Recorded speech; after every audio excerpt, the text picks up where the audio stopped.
近日，美国太平洋空军司令部司令威尔斯巴赫透露，美军 F-35隐身战机曾在东海上空与中国空军的歼20隐身战机近距离相遇，并点赞歼20飞得好。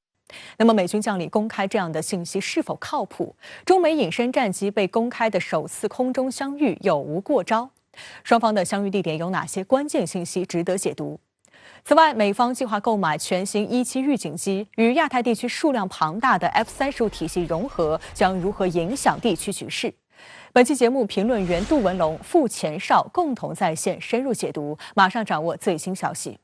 3月15号，美国太平洋空军司令部司令威尔斯巴赫在一场线上讨论中透露，近日美军一架 F-35曾与中国空军的歼20战机过招。他强调，这只是在东海空域近距离空中接触，绝不是交战。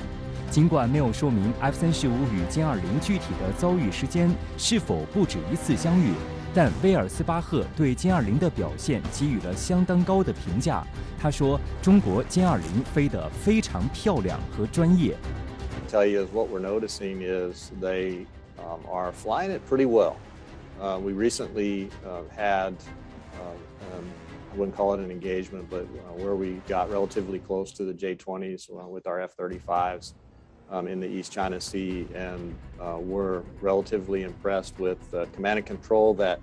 was associated with the J-20s. They also had some other aircraft in the region as well that were pretty well commanded and controlled by the Chinese. 评论员秦真认为，罕见地对歼20进行夸奖，很可能是美军司令在有意示弱，以此向国会申请更多的军费。当然，从美军的一些表态，我是一直认为美军有时候他故意示弱，比如说叫印度到，这跟他参加红旗军演，他故意让自己的 F-15输给印度的飞机，他示弱的目的其实说明美国很狡猾，他有一些这个处心积虑的盘算，比如说他这个故意的就是让你显露出自己的一些能力，然后他把自己的能力隐藏或者示弱，或者有的时候示弱是为了军方管国会要钱，也许美军后手有一些更强大的手段，但他没说出口啊，所以他这种示弱实际上隐藏着还是后边的一些咄咄逼人的一些东西。威尔斯巴赫还将话题对准了中国空军的空警500预警机。What I will tell you though about their command and control, significantly the KG-500, is that plays a significant role in some of their capability to be able to have long-range fires, and so some of their very long-range air-to-air missiles are aided by that KG-500, and so being able to interrupt that kill chain is something that interests me greatly.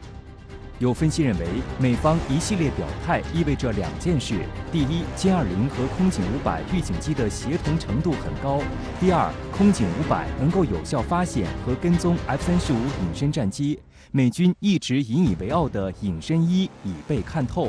因为空警500是一个预警机，所以第一，它可以比歼20更远的发现对方的目标；第二，它作为一个预警指挥机，它发现对方目标之后，它可以快速的通过数据链把目标的位置、目标的数量，